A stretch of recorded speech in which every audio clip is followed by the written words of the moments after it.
مسلمانوں کو جو فائدہ پہنچتا ہے، کوئی بھی حکومت میں پچھلے ہمارے آزادی آنے کے سمے کے بعد جو ہمارے آندھرا پردیش میں مسلمانوں کو فائدہ پہنچ رہا ہے، میں ایک دو تین مثال بولتا ہوں۔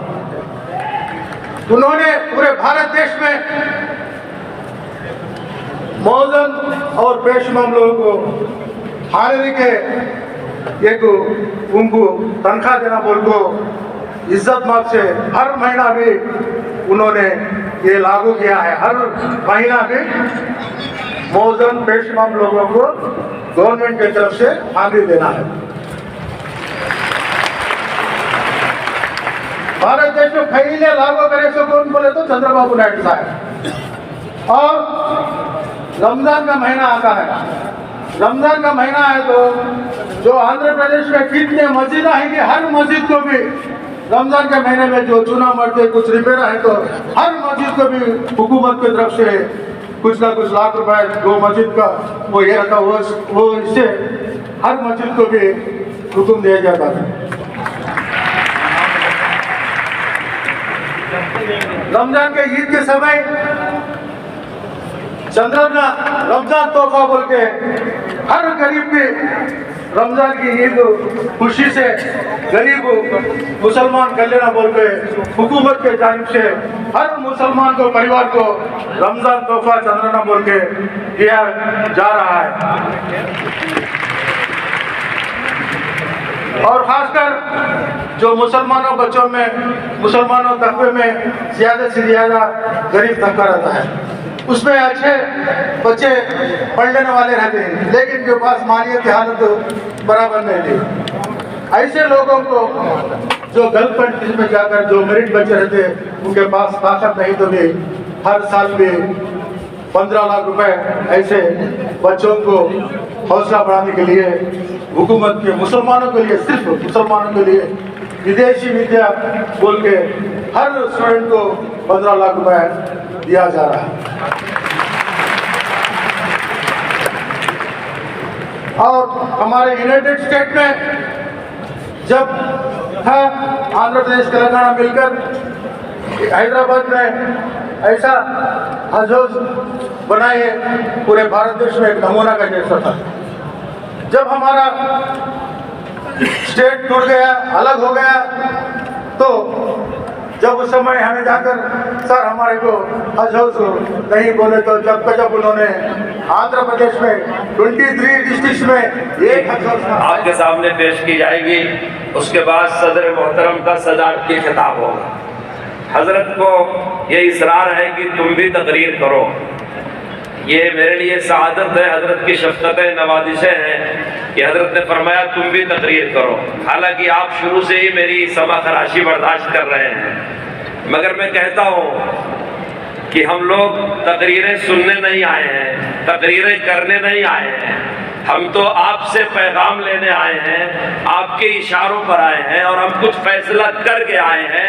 آپ جو کہیں گے وہ کر کے دکھا دیں گے۔ آپ ہی نے فرمایا تھا کہ مسئلہ ہندوستانی مسلمانوں کے وجود کا نہیں ہے، ہمارا وجود تو ساری کائنات کو مسلم ہے کہ ہم ہندوستانی ہیں، ہندوستان کے شہری ہیں، مسئلہ ہمارے حقوق کا ہے۔ آپ ہی نے فرمایا تھا کہ ہم ہندوستان میں کرایہ دار نہیں ہیں، یہ کرایہ داری نہیں ہے کہ مالک ختم کر دے گا تو ہم گھر کے باہر چلے جائیں گے۔ آپ ہی نے فرمایا تھا کہ یہ حصے داری نہیں ہے کہ ہمارا حصہ بانٹ کر کے الگ کر دو تو ہم دور ہو جائیں گے، یہ حقداری ہے، ہم اس ملک کے حقدار ہیں۔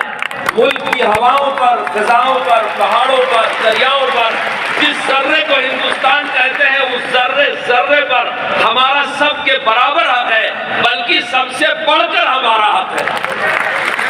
کیوں؟ اس لیے کہ ہمارے باپ آدم علیہ السلام یہی آئے تھے۔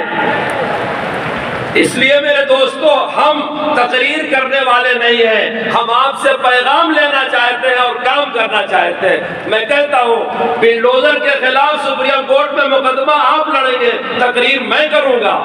60 لاکھ آسامیوں کو شہریت آپ دلوائیں گے، تقریر کوئی اور کرے گا، برسر اللہ کی حفاظت آپ کریں گے، خطاب کوئی اور کرے گا، وقف آپ بچائیں گے۔ یہ آپ کا جھلکتا ہوا درد ہے کہ آندھرا پردیش کے چیف منسٹر کو آپ نے دعوت دیا، ان کو فرصت نہیں تھی، ورنہ آج کا دن چیف منسٹر کی زندگی میں سنہرا دن کہلاتا کہ وہ آپ کے سامنے کھڑا ہو کر کے وعدہ کرتا کہ میں اس دن میں مخالفت کروں گا اور مسلمانوں کا ساتھ دوں گا۔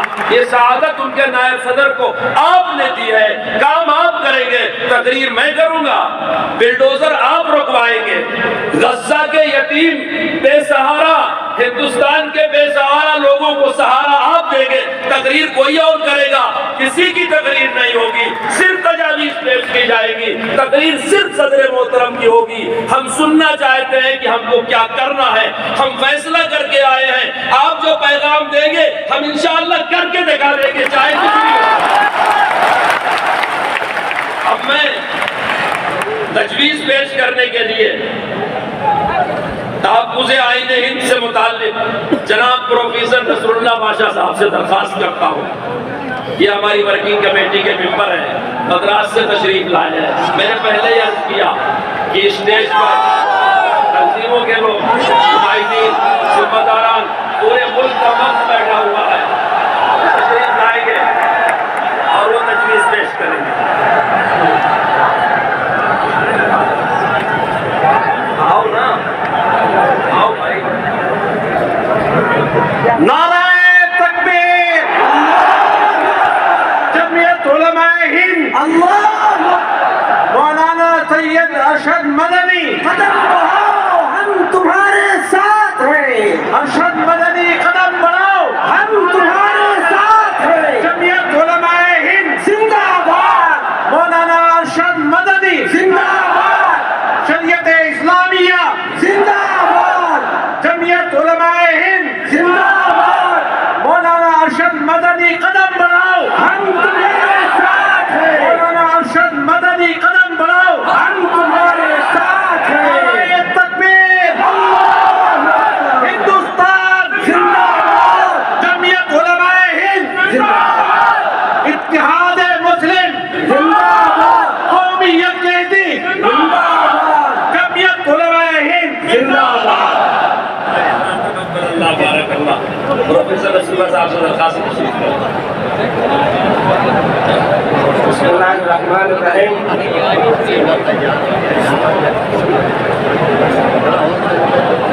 جمعیت علماء ہند کی جانب سے میں یہ تجویز آپ حضرات کی خدمت میں پیش کر رہا ہوں، امید ہے کہ آپ حضرات اس کی بھرپور تائید فرمائیں گے۔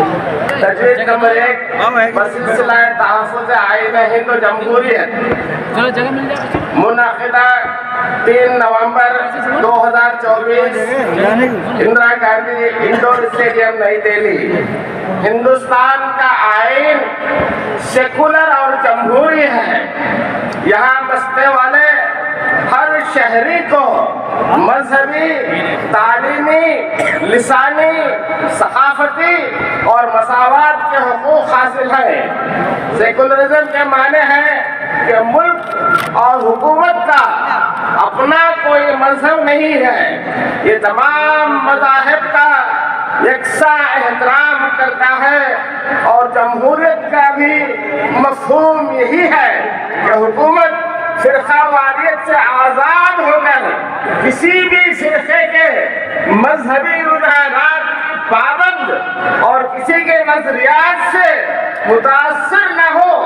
سیکولرزم اور جمہوریت پر عمل ہی آئین کے تحفظ کا ضامن ہے۔ جمعیت علماء ہند کا تحفظ آئین ہند کنونشن کو یہ یقین ہے کہ اگر ملک میں آئین اور قانون کی حکمرانی نہ رہی اور عدلیے کو نظر انداز کر کے من مانی طرز حکومت سے ملک کا دستور بے معنی ہو کر رہ جائے گا۔ ملک کی سالمیت آئین ہند کے تحفظ و بقا پر منحصر ہے، چنانچہ آئین ہند میں دیے گئے حقوق و مراعات کو صرف نظر کرنا